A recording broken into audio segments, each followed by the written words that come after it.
O entrevistado de hoje do programa Questão Política é o gestor de fundos de investimentos Sérgio Machado. Com mais de 40 anos de atuação no mercado financeiro, Sérgio Machado analisa a atual conjuntura econômica do Brasil às vésperas da eleição presidencial. Acompanhe agora no programa Questão Política pela Rádio Caratinga 94 FM e também pela TV Sistec. Entrevista com o gestor de fundos de investimentos Sérgio Machado.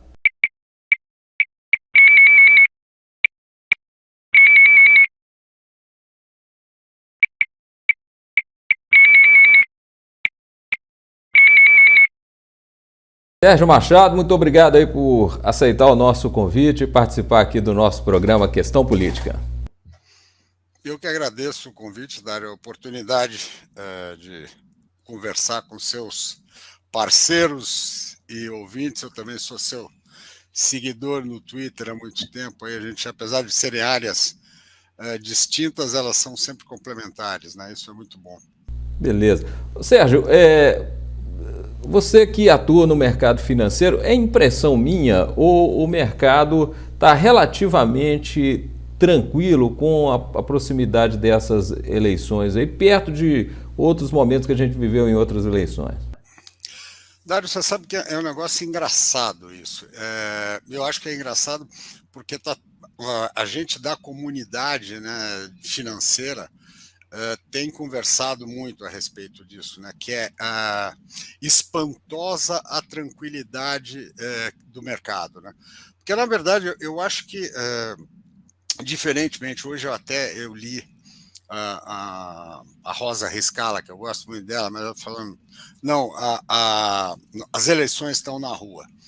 Eu acho que elas estão na rua tecnicamente, né? Porque ontem começou a campanha, mas no mercado você não sente isso. Você pega ontem, né? Teve um dia que o Brasil se comportou especialmente positivo, num dia que foi meio conturbado, porque a China tinha publicado dados que ela não teria um crescimento tão grande, e hoje a gente sabe que a China é vital para qualquer expectativa futura, né, de desempenho, né, uma vez que a Europa está numa situação muito complicada, os Estados Unidos ainda bem melhor, né, porque é uma economia muito mais saudável, mas ainda dá sinais conflitantes, né, se está em recessão, se não está, se vai ter que aumentar os juros. E aí você vê que o Brasil, apesar de toda essa baderna e tal, a gente acabou se comportando bem, juros fechando, bolsa subindo, dólar mais ou menos de lado. Então, é engraçado porque normalmente a campanha nesses anos todos aí que eu já tenho de mercado começava em maio, né? A partir de maio você começava a ter fagulha e ter né, aquelas surpresas, e vem a pesquisa, vem variações muito grandes e tal. O que a gente tem notado é que as pesquisas elas estão ali meio mornas, né? Não tem primeiro turno, né? Então segundo turno parece que é inexorável. Então eu acho que também tem uma coisa que o ser humano ele tem uma coisa de autopreservação, né? Às vezes vai postergando o encarar o problema, né? Então hoje realmente eu não vejo a eleição no foco do mercado, tá certo? Ele não está. Seria, de certo modo, assim, uma precificação? O mercado já precificou tanto Lula quanto Bolsonaro? Não, eu acredito que não. Eu já ouvi isso, mas justamente posso não ser nenhum gênio, mas eu sou um macaco velho no mercado, né? Eu já passei muito dessas coisas. As precificações elas têm um processo bem visível que a gente não vê. O que a gente teve nesses tempos foram muito mais ligados à condução da política de juros, né? Que houve um erro crasso lá atrás, quando a taxa de juros foi jogada a 2%, não porque falou, não, sabe, você não é um pessimista, não, simplesmente o seguinte, a gente, quando a taxa de juros esteve a 2%, o Brasil era a menor taxa de juros do mundo, tá certo? A gente tinha a taxa de juros negativa de 4%, menor do que a taxa da Suíça, ou seja, não é compatível, simplesmente a gente tem que tomar muito cuidado com as narrativas, né? É incompatível um país com todas as mazelas que a gente tem, né, políticos, sociais, né, econômicas e tal, não temos o direito de ter uma taxa negativa, porque a gente não consegue atrair capital.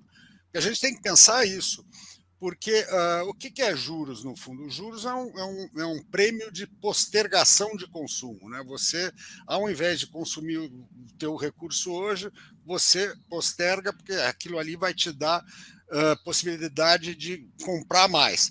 Isso só é possível com taxa de juros positiva, real. Né? A diferença, você tem uma diferença acima da inflação. Porque senão, se ela é negativa, é o contrário.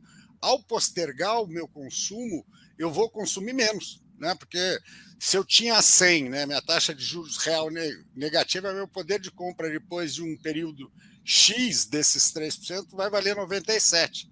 Então, ao contrário, você estimula a um consumo mais acentuado.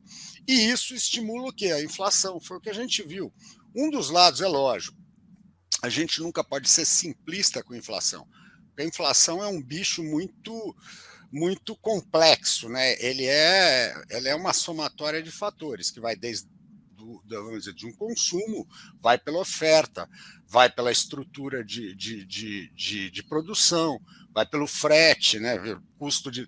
Então você tem toda uma cadeia. E, na verdade, a gente tinha um problema naquela época, que era justamente a cadeia produtiva estava totalmente esfacelada por causa do Covid.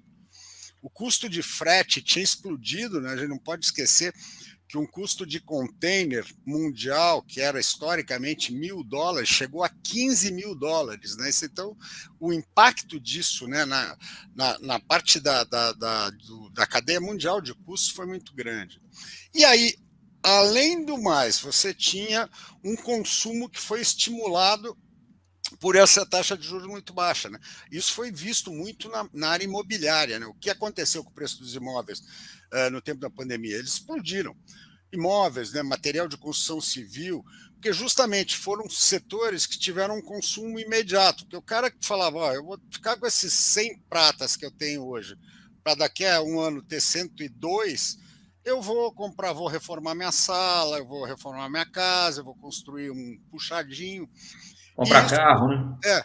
E aí foi, a coisa vai, né, nessa parte de outros bens de consumo, foi direto, não é isso?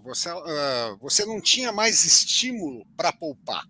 Né? Esse que é o erro maior da taxa excessivamente baixa. Então, eu acho que essa parte dessa taxa que acabou gerando, a volta dela também teve um erro, a gente acelerou demais. Né? Então, se você olhava há 2 meses atrás, as taxas de juros futuras, né, estavam em 15%. Né? Então, o mercado tinha entrado meio que numa histeria de quero mais. Né? E isso daí, depois, quando deu essa acalmada, nos últimos 2 meses para cá, as inflações começaram a retroceder. E os dados sobre nível de atividade, emprego, também começaram a surpreender positivamente. Então, ficou meio claro que aqueles 15% era um prêmio excessivo. Né? Então, o próprio mercado se desprecifica. Né? Então, ele primeiro reprecifica em excesso, depois ele fica tirando esse excesso. Eu acho que é bem isso que a gente viu. Esse último mês foi claro, né? As taxas de juros caíram quase que em um mês, todos os dias. A Bolsa subiu quase todos os dias também. E aí, que é bom a gente tentar entender o porquê acontecem as coisas, né? Não é que tem fatos novos, né? Você poderia explicar para o nosso ouvinte, para o nosso telespectador, essa questão da taxa de juros? Por quê? A pessoa que, às vezes, recebe lá um benefício do INSS ou a sua aposentadoria, ela vai fazer um empréstimo consignado, os juros são extorsivos. Nós temos assim uma taxa de juros que afeta diretamente o povo, né, a camada mais pobre da população, e uma outra que em termos de macroeconomia, ou seja, essas taxas elas se comunicam, elas se misturam ou são coisas completamente separadas? Não, elas têm elas têm uma permeabilidade, né, entre elas, uma comunicação. É que você vê que uma coisa que eu falei agora há pouco, ela se reflete nessa tua pergunta. Qual o maior problema que a gente tem de custo do dinheiro no Brasil? Né? Tem uma história aí que fala, não, o custo de cobrança é muito alto, a inadimplência é muito alta, né, o sistema judiciário... Fraudes, né? Né? Então, isso, como se isso nunca tivesse acontecido no Brasil. Eu trabalhei 30 anos em banco. Se alguém falar que hoje é mais difícil cobrar do que 20 anos atrás, no mínimo mente, né? Porque por pior que a gente tenha, todos os nossos problemas no judiciário melhorou muito. Você tem a própria automatização, é um negócio totalmente diferente. Então, o que a gente não tem no Brasil é concorrência. Foi o que a gente falou, é concorrência. Então, por que tem taxa de, né, cheque especial a 11% ao mês com uma inflação de 11% ao ano? Por quê? Porque não tem concorrência.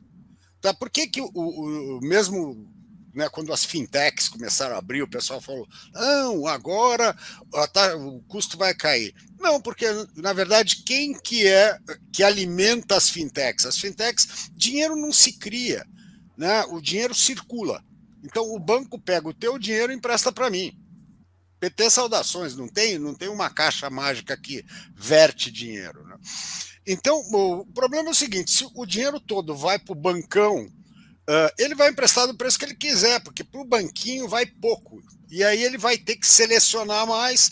E como o bancão está cobrando 10, por que ele vai cobrar 2? Se para ele, né? Se o bancão é o contrário, o bancão empresta 10 e custa 2. O pequeno custa 8, ele não pode emprestar 2, tá certo? Então, tem essa coisa, a gente não tem uma boa distribuição do dinheiro no Brasil. E isso aí, ele impede que essa queda seja tão direta, né? Talvez as grandes empresas, sim, as grandes empresas e os bancos, quando a taxa de juro cai, o deles cai na hora, tá certo? O custo de captação. Se você for aplicar no CDB, no CDB lá no seu banco, caiu a taxa, ele cai os juros.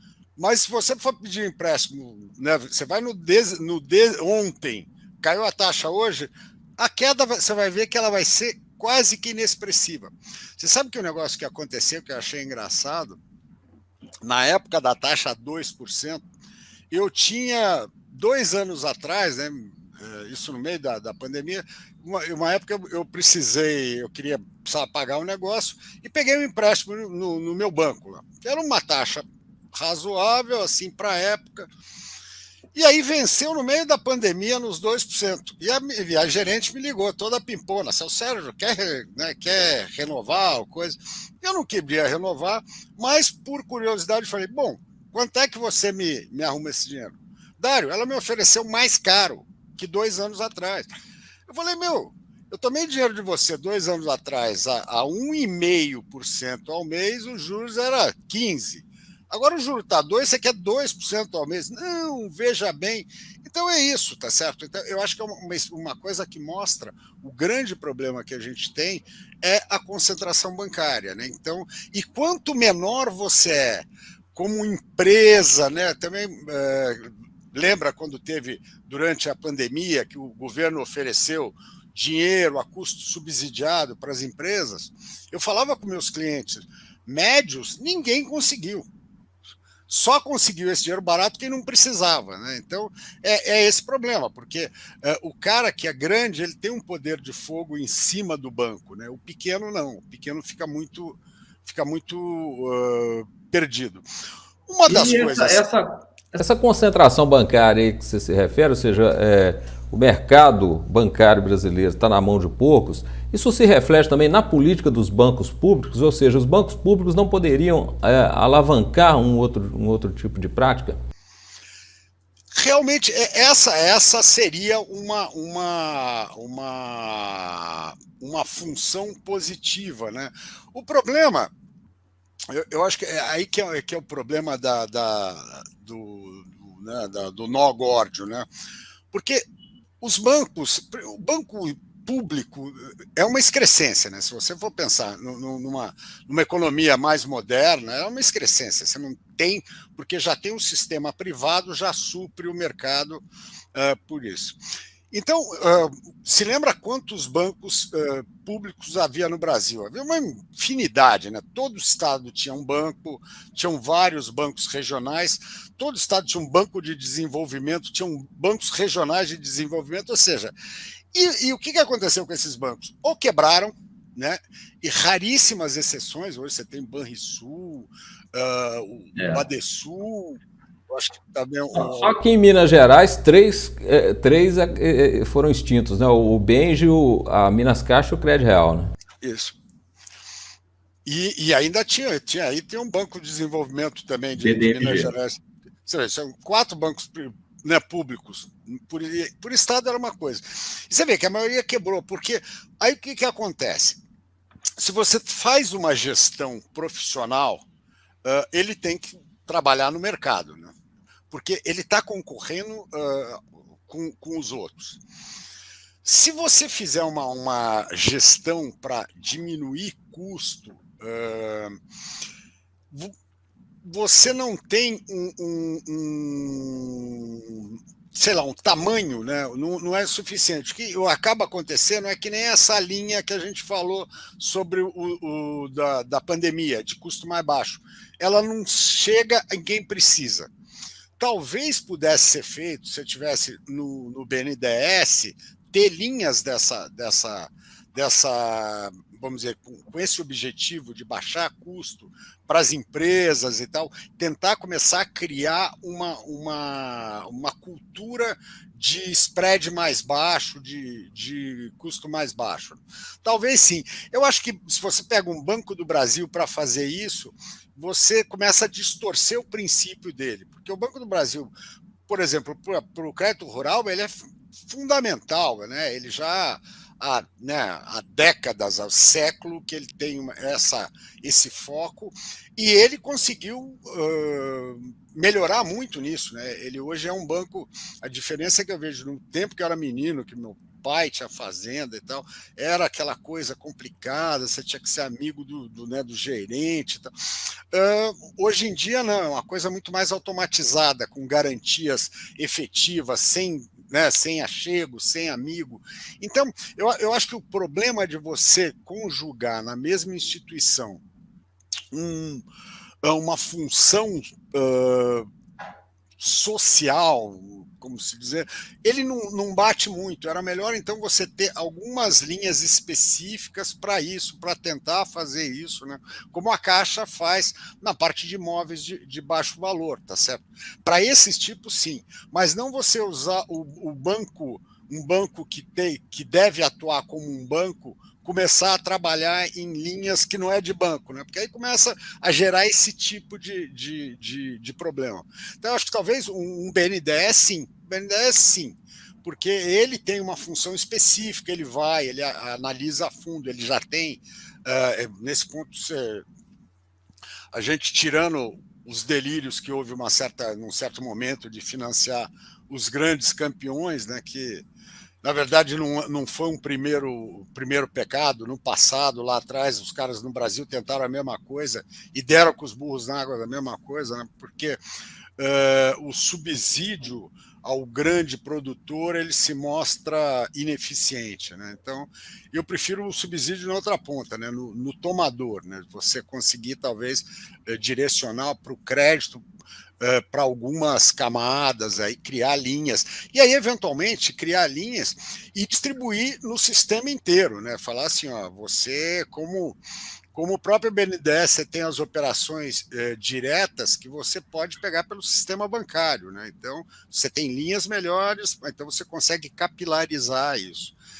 Então, é complicado. Essa cultura de juro alta é meio complicada mesmo. E nesse cenário a gente viu se expandir bastante, não surgir, mas se expandir bastante nos últimos anos as cooperativas de crédito. Isso é um movimento positivo, né? Sim.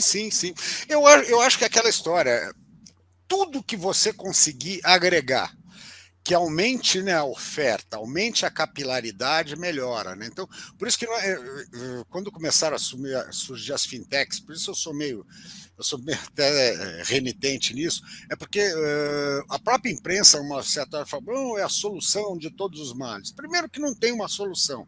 Um problema desse, a gente tem um país continental, nós temos 220 milhões de habitantes, né? Com lugares de difícil acesso. Né? Então, se a gente já tem dificuldade, você imagina, para São Paulo você acertar isso, imagina no Brasil inteiro. Não seria. Então, a somatória de opções é que vai melhorar. Então, a gente tem que ter fintech, tem que ter banco, esse banco digital, Pix, cooperativa de crédito.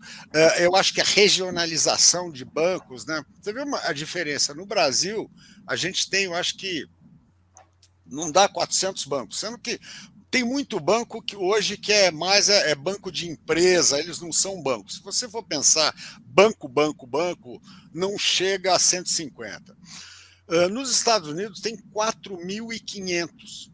Tá certo? Bancos. Você lá você tem bancos municipais, bancos estaduais, bancos regionais, ou seja, você consegue melhorar, né? Porque isso daí tem um efeito também que os bancos menores regionais eles fixam o capital ali, né? O cara consegue ele se retroalimentar, né? O sistema melhora, irriga mais, né? Porque senão você tem muito a isso. O cara pega numa cidade interior rica, o grande produtor rural, ele tira o dinheiro dali e manda esse dinheiro para. Esse dinheiro está vindo para São Paulo, para Belo Horizonte, para Curitiba, para Brasília.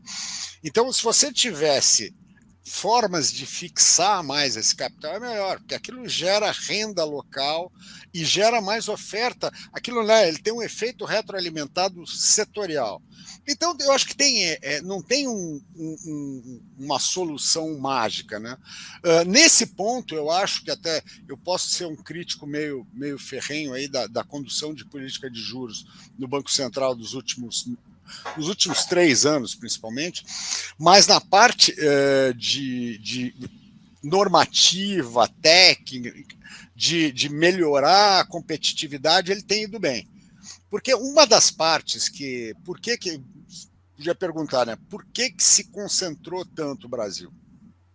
O que aconteceu foi, quando teve a mudança, né, do Plano Real, aquilo deu um freio de arrumação, né? Então, alguns bancos ficaram muito expostos. O Banco Central foi muito rígido no controle.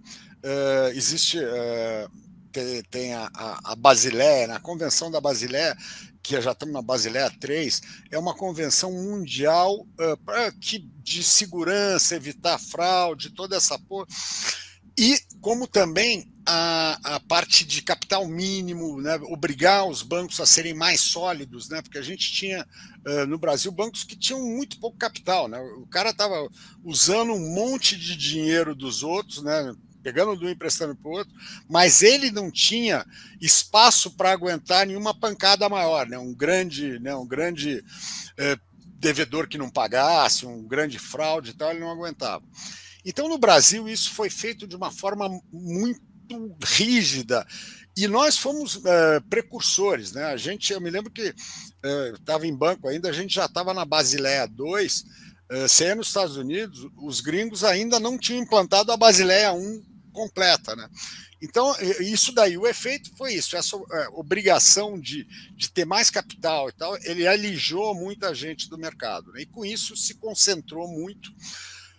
Aquela história, tudo na vida tem os dois lados. O lado positivo é que o sistema financeiro brasileiro, eu acredito que seja o mais sólido do mundo. Por quê? Porque justamente as nossas necessidades de capital, as nossas normativas já estão num grau muito mais elevado do que o mundo afora. Fora uma tradição que a gente teve no Brasil sempre de informatizar o sistema. Né? O sistema brasileiro financeiro é muito melhor informatizado do que a maior parte dos pares do mundo. Tá certo? A parte de controle e tal, muito melhor do que os pares. Então, aquela história, pelo menos a gente teve essa vantagem, porque um sistema financeiro sólido pode ter muita gente que fala, né? Não, banco, banqueiro. Não. O sistema financeiro é básico para a economia sobreviver, né? É ele que faz né, a grana circular, ele que, né, consegue captar as aplicações, consegue te dar os empréstimos, consegue fazer você pagar, né? Hoje tudo online, tudo. Então, se você não tem um sistema financeiro sólido, a economia tende a sofrer, né? A gente tem um regresso. Eu lembro do governo Fernando Henrique, né, que enfrentou aquela sequência de crises, né, crise da Ásia, crise no México, na Rússia, e isso de alguma forma impactou aqui grandes bancos, né? Só no governo Fernando Henrique a gente viu cair o Banco Nacional, que era uma potência, né? O Banco Econômico e outros bancos, ou seja, houve realmente uma turbulência muito grande nesse setor, né? E criaram o ProER, né? O ProER na época, que socorreu alguns bancos e evitou essa derrocada aí, esse efeito cascata, né, no sistema financeiro. E muito se dizia à época, o Fernando Henrique está dando dinheiro para banqueiro, né? Então, quer dizer, isso é muita desinformação, muita narrativa também, né? Porque na época isso significou realmente isso que você falou aí, né? Uma estabilidade para o sistema financeiro que acabou sendo benéfico para a população mesmo, ainda que não tenha tanto dinheiro lá em banco, né? Não, é exatamente isso. Preserva a sanidade da economia. Eu lembro que você me falou bem, eu lembrei de mais dois que foram, né? Você lembra o Comíndio, Auxiliar, que também eram grandes. Eu me lembro que bem na crise de 97, né, que é a Ásia 1, depois, aquele pancadaria, a gente não pode esquecer que em 97 quebrou o Garantia. O Garantia era o banco de investimento mais moderno do Brasil, o diabo quebrou. Foi vendido para o CS, né, de lá, e que continua do Garantia, para lembrar, veio o Jorge Paulo Lema, Marcel Telles, são donos da Brahma, são insensatos mundialmente, né? E eles eram muito bons, mas mesmo o banco deles, o que acontece? Eles eram extremamente alavancados num mercado que estava muito líquido, né? Que foi o pré-Ásia. Quando vem a pancada, ela é basicamente, além de preço, ela é uma crise de liquidez. E o que quebra banco não é prejuízo. O que quebra banco é liquidez, né? Você não ter dinheiro. O que quebra banco é o cara chegar na boca do caixa e falar, me dá o meu, e você fala, ih, não tem, acabou. E esse problema, uma coisa que é engraçada, você falou, eu me lembrei, que sempre no Brasil, né, nesses anos todos, toda vez que balançava alguma coisa, tinha aquele. No tempo não era por computador, era telefone. Ouvi falar que banco tal tá mal. Tá. Nessa época de 97, né, de outubro de 97, eu lembro que os caras passavam lista, assim, né? Passavam, passei para você por e-mail, tem um banco, tem um banco. E aquilo vai gerando uma insegurança. E o que acontece nessa hora? Os caras começam a tirar dos pequenos e mandar para os grandes, né? E eventualmente o próprio mercado quebra os caras, que não estão quebrados. Eu lembro que eu comecei a fazer assim, o cara passava uma lista e falei, vou botar teu nome embaixo e passar para frente, sabe? Porque que benefício tem nisso? Né? Nenhum. Então, o próprio mercado acabava criando a sua estabilidade. Né? Então, essa coisa é uma coisa que você não vê hoje. Mesmo em 2008, ninguém falava, vai quebrar. Não tinha, era uma coisa que a gente já estava sólido. E lembra que em 2008 quebrou o Lehman Brothers, e naquela época, se não tivesse havido a interferência direta do mercado do governo americano, tinha quebrado o Citi, Boston, tinha quebrado todo mundo. Porque ali você teve um problema sério de liquidez, né, que aquela crise teve uma destruição de riqueza muito grande, e uma crise de credibilidade, porque todo mundo sabia que os bancos estavam muito expostos ao crédito imobiliário, o bendito, né, subprime, aquela coisa, e que eles não conseguiam superar aquilo com as grandes perdas que eles estavam. E foi a hora que o Fed, o governo americano, abafaram. Né, eles tentaram deixar quebrar para ver se arrumava, né, mas quando quebrou o Lehman Brothers, todo mundo começou a balançar. Acho que começaram a passar a listinha de todos os nomes. Então, é essa coisa. Mais uma vez, olha a importância do sistema se manter sólido. Né? Porque se um sistema financeiro ruim, a economia tende a ruir também, porque ela perde parâmetro. Aquela história, o que você vai fazer com a sua grana? Vai botar em casa, debaixo do colchão? Né? Onde é que você vai pegar dinheiro emprestado? Onde é que você vai pagar as suas contas? Né? Chega uma hora, você quebra um processo que hoje é usual, né? Que ele mantém a economia rodando de uma forma suave.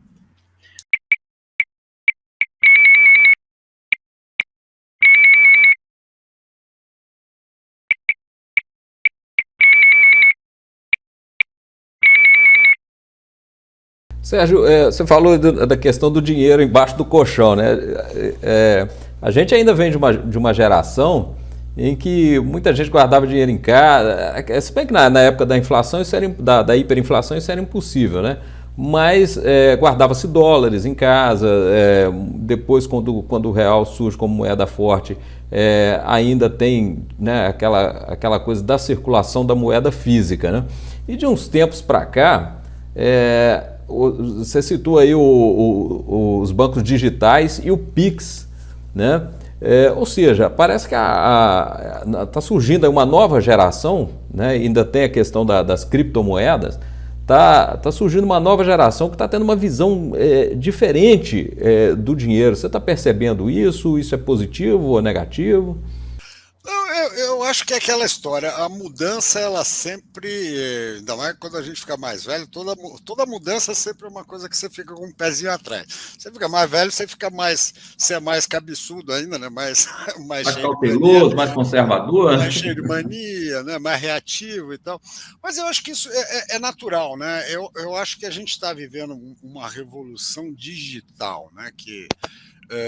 E no fundo, não é nem esse computador que a gente está falando assim. Hoje você vê a coisa mais fácil. Você está aí em Minas, eu estou em São Paulo, a gente falando sem estúdio, sem nada, só com um notebook e um fone de ouvido e acabou.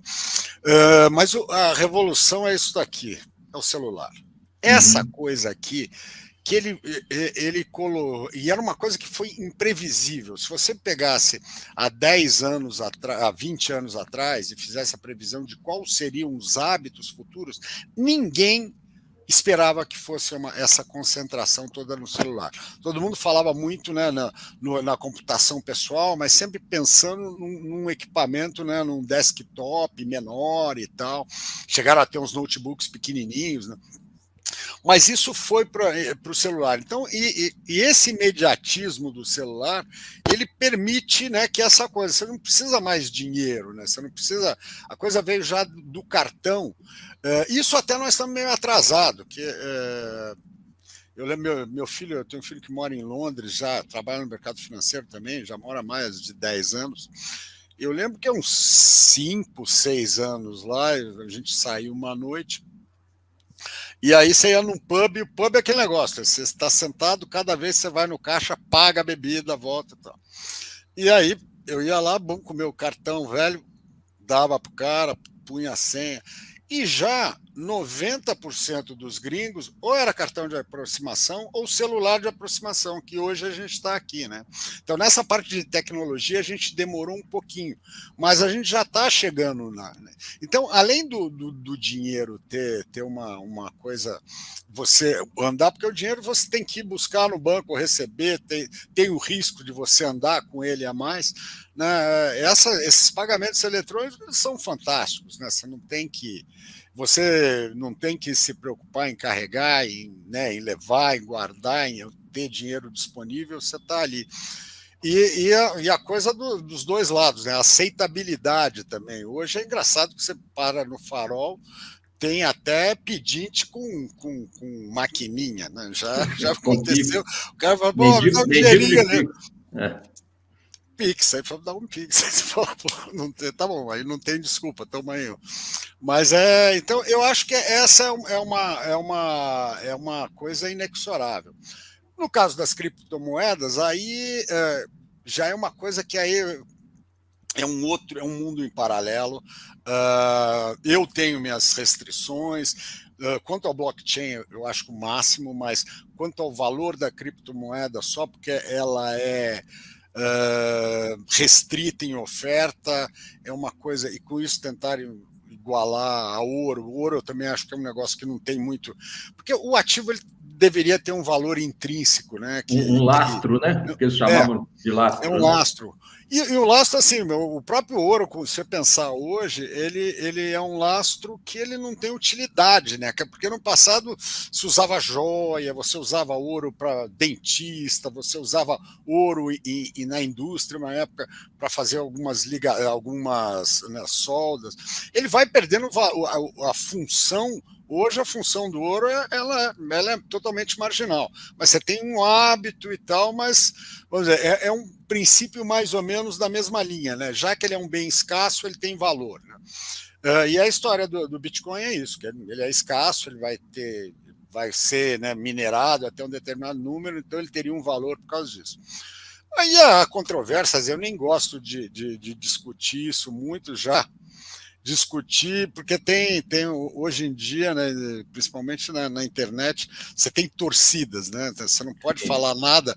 Você fala alguma coisa do Bitcoin, eu parei de falar de Bitcoin porque eu falava alguma coisa contra, vinha aquela horda, né, de Bit Boys te dar pancada. Então eu falei, é o seguinte, cada um faz o que acha no seu dinheiro. Eu acho que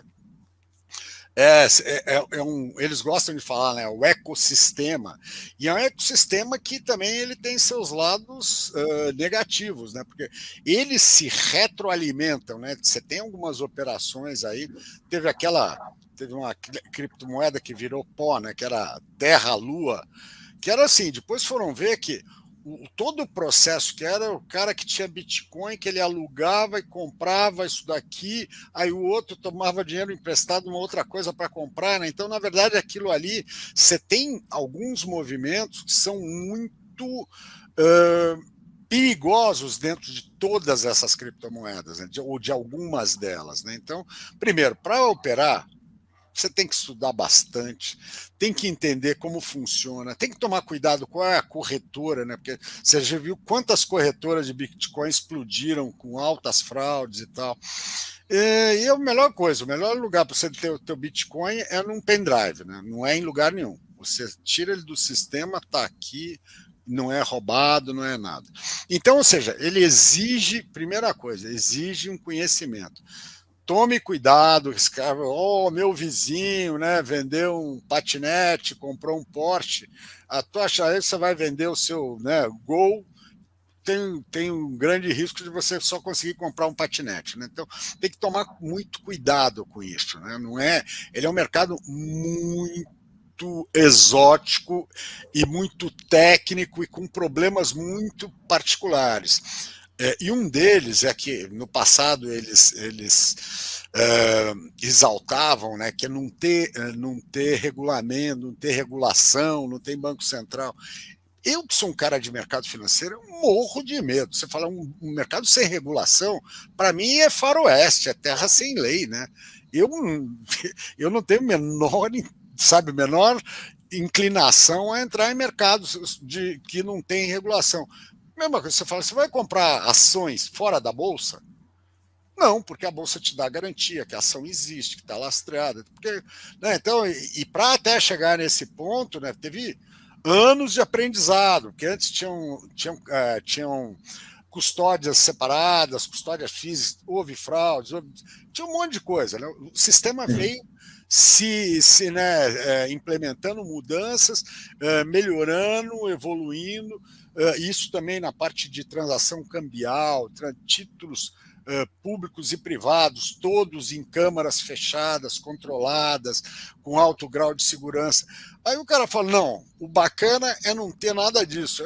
Me tira o tubo, né? Porque a gente está aprendendo há 200 anos com o mercado financeiro moderno, né? Até as regulações, até as seguranças, que permitam que os investidores tenham, né, uma situação confortável e segura, aí chega um gaiato e fala assim, não, o negócio é que tem um algoritmo que cuida de tudo. Eu acho, realmente é uma coisa que me preocupa um pouco, né? Então, eu sou a única coisa que eu falo, assim, não sou contra nem a favor, eu só falo, vai entrar, cuidado, não vai na dica do amigo que ganhou 10 pila, porque... Parece, é igual aquelas correntes, né? Aquelas Isso, correntes financeiras. isso daí ficou muito fácil, porque como não é regulado, é muito Uhum. mais fácil você fazer uma corrente numa coisa dessa, né? Você é gestor de fundo de investimentos, né? Credenciado pela Comissão de Valores Mobiliários. Como é que está esse mercado hoje no Brasil, a confiabilidade do mercado de ações no Brasil? Como é que as coisas estão se movimentando aí? Eu acho que o mercado de ações no Brasil hoje é muito como estrutura, é muito sólida, é muito confiável. O problema que você tem das ações é justamente a mesma coisa que eu falei das criptomoedas, né? É que existe hoje uma facilidade de acesso a informações e pseudo-informações, tá? Que eventualmente, podem gerar muito prejuízo, né? Principalmente em épocas quando a bolsa tá dando pancada positiva, né? Em épocas de euforia, é muito fácil isso, porque você começa a ter aquela coisa, né? Na imprensa, a bolsa andou, blá, blá, blá. Aí no teus amigos, teu amigo do trabalho, né? Colega da faculdade, todo mundo está ganhando dinheiro. Eu acho engraçado isso, né, nessa a última foi logo depois de 2008, não, agora depois da Dilma, 2016. Eu lembro que eu estava num evento de família, assim, eu tenho um monte de sobrinho que está na faixa aí de 20 anos a 30 anos, eu tenho uns 12 sobrinhos. E, pô, a gente tava lá era um Natal. Tava os moleques só falando de bolsa, bolsa, bolsa, bolsa, bolsa, bolsa, bolsa. Eu falei para ele, porra, legal, todo mundo investindo, mas onde é que você. Não, tenho um amigo, tem um cara que eu sigo. Eu falei, Aquele vocês são. negócio do day trade, né? É, eu falei, vocês são umas bestas, você tem teu tio, trabalha 40 anos no mercado, você vai se informar com o Zé das Couve, né, do vai bombar, né? Porque o problema, inclusive isso, a minha entrada no Twitter, que foi 2016, 2017, eu comecei a ver, eu não tenho rede social nenhuma, só tenho Twitter. Eu comecei a ver o quê? Aquilo lá beirava o estelionato, Dário. Porque era só assim, ó, compra que vai subir, vai bombar, olha. E tinha um monte de mico naquilo, né? Mico, que para quem não entende, mico é aquele jogo que você jogava que ficava o mico preto, que é quem perdia. Justamente, mico é a ação que é o cara que fica, ele compra e não consegue vender, né? Ele fica micado. Então, esse é um termo muito usual. Então, você viu que os caras, né? Que a gente chamava de altero-miquista, né, que é levantador de mico. Porque aí o problema desses papéis são papéis que têm valor muito baixo, né, que chama lá fora, chama de penny stock, né, que é papel de uma moeda, e com muito pouca liquidez. Então, na hora que entra alguém começa a comprar, ele começa a subir muito fácil, né? Porque como não tem oferta, e aí os caras fazem aquilo, né? Eles começam a comprar a centavos, levam a dezenas de centavos, quiçá real, chama os tontos, na hora que os tontos entram, eles vendem a R$ 1 e vai todo mundo embora. E os caras sobram comigo na mão, porque aí, de repente, como não tem o pessoal alavancando esse papel, né, artificialmente, o papel derrete. Então, muito cuidado é esse. Primeiro, você quer investir em ações? Mais uma vez, estuda. Entenda como o mercado entenda. Você comprando uma ação, você está comprando um pedaço de uma empresa. Então, você tem que conhecer, saber como a economia está indo, como esse setor da economia está indo, como essa empresa dentro desse setor está indo, quais são as previsões para a economia, para o setor, para a empresa e tal, como é que ela está. Ou seja, não é falar assim, olha esse papel que bacana, ouvi dizer. O bizu, ouvi dizer, é muito relativo, né? É muito perigoso, inclusive. Tá certo? É lógico que você vai ter aí Se você tiver numa corretora, você tem as grandes corretoras que elas fazem estudos profundos sobre isso, né? Porque isso demanda tempo, demanda estudo, demanda o cara tem que ir lá falar com o diretor de relações com investidores, né? E isso, eu comecei minha vida lá, né, no tempo do Onça, eu fui analista de ações. Então, você ia visitar a empresa, você ia conversar com o diretor. Naquela época, você falava com o diretor financeiro, não tinha um diretor de relações. Hoje tem um cara, tem uma figura específica que chama diretor de relação com os investidores. Então, você liga para lá e ele tem a obrigação de te atender. Então, se você quer saber da empresa, ligue e tal. Então, é uma coisa que é técnica. Então não é um trabalho só automatizado, né? Tem que ter aquele feeling também, né? Tem que ter. Por isso que eu falo, tem muitas horas, em vez, se você não tem tempo, porque tem gente que tem tempo, sei lá, cara, eu conheço muito médico, o cara tem os horários, ele tem um tempo, então ele vai fazendo análise, tal. Agora, se você não tem tempo, é o cara que trabalha, né, 8, 10 horas por dia, e não tem a paciência de chegar à noite e ralar mais 3 horas, né, estudando, a melhor coisa é você ir para um especialista, um fundo de investimento, né, ou tem as corretoras, normalmente elas têm aquelas lista de recomendação que é feita pelos departamentos técnicos dele. Ou seja, procure, né, já que se você não consegue brigar sozinho, arruma uma turma. Né? Então, eu recomendo assim, no começo, ou que você ponha num fundo de investimento, porque também é outra coisa, e não pense que você escolher um fundo de investimento é só achar um nome bonito, né? Sei lá, Corcovado, fundo, muito bom. Não, porque cada fundo, fundos são todos são diferentes. Tá? O fundo é um condomínio. O fundo é um condomínio onde existem 3 figuras, que é o gestor, que no caso sou eu, que é o cara que resolve o que fazer, aonde investir. Você tem um administrador. O administrador não administra nada da coisa, ele simplesmente administra o condomínio. Ele que faz todas as compras, todas as vendas, ele que aplica o dinheiro, ele que resgata o dinheiro. E tem o custodiante, que é onde a grana está e os títulos estão. Ou seja, então, primeiro que é um lugar. E mais o auditor, é lógico, tem um auditor independente forte. Então, você tem 4 camadas de segurança. Isso é muito bom. Né? Porque não é só. O que o fundo faz é pegar o dinheiro de uma pessoa física, por exemplo, e ali aplicar de forma diversificada, é isso? Justamente, depende do tipo, né? Porque você tem uma série, né? Você tem um elenco lá na CVM, na Ambima, de tipo de fundo, né? De fundo de ações, de fundo de renda fixa, de fundo imobiliário, de fundo multimercado. Mas você tem que entender o que é aquele cara, porque um fundo de ações, você fala assim, o que é um fundo de ações? É um fundo de ações, é um condomínio que foi formado, né, para comprar ações. Agora, você tem que conhecer o gestor, ver o histórico dele e, principalmente, qual é a proposta do fundo. Né? Porque você tem fundos assim, não, meu fundo é de small caps, é de ações de pequenas empresas. Por quê? Porque eu acho que nas pequenas empresas eu vou ter um potencial de um ganho maior.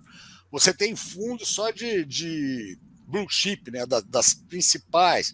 O cara tem Petrobras, Vale e tal. Então, essa coisa é que você tem que, antes de decidir para que fundo você vai, olha o histórico do fundo, mas não adianta também olhar o histórico e falar, nossa, o cara ganhou 200 o ano passado, vai ganhar 200 esse ano. Não. Você tem que entender por que ele ganhou 200. O que ele comprou para ganhar 200. E o que ele está comprado agora. Tá certo? Porque o passado é foto, o futuro é filme. Né? Então, a gente tem que saber diferenciar isso. E o investidor tem que entender qual fundo se adequa mais ao seu perfil, né? E sem pensar sempre, cara. Não começa no arriscado. Aquela história, começa nos mais conservadores, vai se acostumando, porque aquela história é ótimo, todo mundo quando quer investir, ele ouviu alguém falar que ganhou dinheiro, porque ninguém ia investir se o cara fala, tomei um ferro, né, perdi tudo. Não, ele vai sempre olhar. E lembra que para cada ganhador tem vários perdedores. Então, oi. Só fazer uma pergunta. Por exemplo, uma das maiores potências desse mercado é uma empresa, vamos dizer assim, semi-estatal, que é a Petrobras, né? A Petrobras alavanca muita coisa, muito investimento e está ligada diretamente a um bem de consumo básico, que é o combustível, que acaba movimentando toda a economia, ou seja, tem uma importância estratégica muito grande. E recentemente a Petrobras acabou, né, se envolvendo em muitos escândalos de corrupção, em situações que geraram até processos, né, nos Estados Unidos, porque os acionistas de lá tomaram prejuízo, né? Agora, recentemente, parece que houve uma recuperação do caixa da empresa e recentemente até não sei se foi uma antecipação, parece que muita gente comemorou aí pagamento de dividendos da Petrobras. Como é que está a saúde da Petrobras e o que o povo brasileiro pode esperar da Petrobras aí nos próximos tempos aí? Bom, o grande problema, sempre quando a gente falou de banco estatal, de fazer alguma coisa, políticas específicas, o perigo é esse. A empresa, né, eu sou contra empresa estatal, eu acho que isso é uma grande mentira, né, aquela história. O petróleo é nosso, você paga a gasolina mais barato? Não. O petróleo não é nosso nada, o petróleo é de quem trabalha na Petrobras, né? Porque eu acho que esse discurso é um discurso meio complexo, né? Falar, se o petróleo é nosso, qual o benefício que a gente tem por isso? Nada. Se não chega nenhum benefício à população, não tem nada. A Petrobras é uma empresa de excelência técnica reconhecida mundialmente. Na parte de exploração de águas profundas, ela é the best, se não for the best, é a segunda, tá certo? Mas na parte agora de pré-sal, ela é the best, não tem quem faça, né? Você não tem ninguém que esteja explorando nessas camadas. Então ela tem um histórico de técnico efetivo. O uso político é um inferno. Você vê que a Petrobras saiu de 7ª petroleira do mundo, chegou a cair a 70ª, né? Ela chegou a ter prejuízo. Como é que uma empresa desse porte que explora petróleo e refina, como dá prejuízo? Né? Se tem preço flexível, né? E a coisa do preço flexível, a gente tem que lembrar que também no passado, ao deixar o preço travado da gasolina, os caras quebraram o pró-álcool, né? Eles quebraram o setor sucroalcooleiro. Tem que pensar uma coisa dessa, que, né, não é só brincar. O cara fala assim, não, vou controlar aqui para fazer inflação mais baixa, e o álcool, o preço subindo, se lembra o que aconteceu? Foi um desastre, né? Porque o cara era obrigado a vender quase com prejuízo, porque não vai fazer o quê? O cara está produzindo álcool, plantando, ele não tem um estoque eterno. Então, esse é o grande problema. Eu gosto da companhia, a companhia é eficiente, está mostrando aí, né? Tem um lucro fantástico. E acho que o único problema são interferências políticas futuras. Se voltarem a haver, não tenha dúvida que tem perda de valor. Isso vai impactar, né? Com certeza. É só se olhar o passado, porque não é falar, não, dessa vez eu vou fazer diferente, né? Eu vou interferir, mas não. Se vai interferir, o problema é esse, quando transforma uma empresa que ela é eminentemente técnica, que ela é uma empresa altamente técnica, numa empresa politizada, não dá certo, né? Não dá certo. Cada macaco no seu galho aí seria o ideal, né? Sérgio, a gente está caminhando aqui para o encerramento. Só uma última pergunta. A questão da situação econômica, macroeconômica hoje no Brasil. A gente vê, sobretudo, o ministro Paulo Guedes dizendo que o Brasil, perto de outros países, soube enfrentar a recessão, se recuperar, está com projeção de crescimento. Também a questão da inflação, nós tivemos, como o mundo inteiro teve, e de uma forma nós estamos conseguindo controlar. Realmente esse otimismo aí do Paulo Guedes se justifica, na sua visão? Bom, é função do ministro da Fazenda ser otimista e repassar isso, principalmente a gente vindo de uma crise que veio. Eu acho que o problema que a gente teve antes da pandemia, pré-pandemia e pós-pandemia, foi um erro sistemático nas projeções dos agentes econômicos.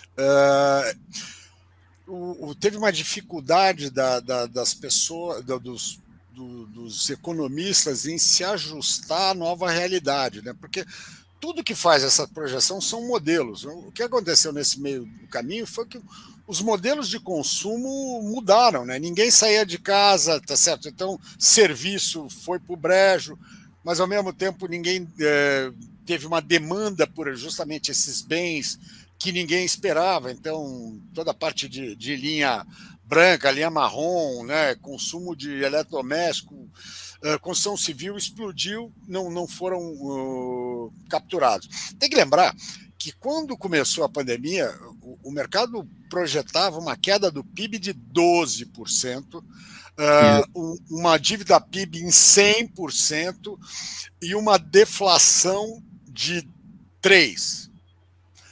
O PIB caiu 5%, a dívida PIB não chegou nem perto de 90%, hoje está abaixo de 80%, e não teve deflação coisa nenhuma. Né? Então, e aí depois, para o ano seguinte, os caras erraram novamente. Você lembra? Esse ano a projeção era PIB zero, era a inflação, né, mais alta. Então, o que a gente teve também, o próprio mercado gerou uma caixa de ressonância para erros, né, que estão sendo corrigidos. Tanto é que você nota hoje que diariamente grandes bancos, grandes escritórios de economia mudam suas projeções sempre para positivo. Né? Teve um erro muito grande em enxergar a estrutura do que estava acontecendo com a economia. Né? Eu brincava, a gente tem um grupo lá, JPC, que são os velhos, né? Juventude Procatela, só tem velho, né? E que a gente... O subóbito da economia. A gente alertava desde o começo que as previsões estavam erradas, né? Que o pessoal não ia para o chão de fábrica saber da coisa. E isso foi engraçado, porque eu ia para o chão de fábrica, eu falo para meus clientes. No tempo da pandemia, você falava como é que está como é que está teu negócio, como é que está indo. E você via que tinha informações boas, ruins, né? E então que você falava, você tem que filtrar, não é nem tão ruim assim que todo mundo. Não, tem gente que porrando, né? Tem gente indo muito bem, que era o pessoal de alguns setores. Me lembro que eu falei com um cliente, o cara tinha loja de material de construção e loja de móveis no interior do Paraná. Eu falei, como é que tá? Tá indo mal? Eu falei, Sérgio, eu nunca vendi tanto na minha vida. Isso no meio daquele todo mundo de máscara, preso em casa e tal. Então... Olha só. Sérgio.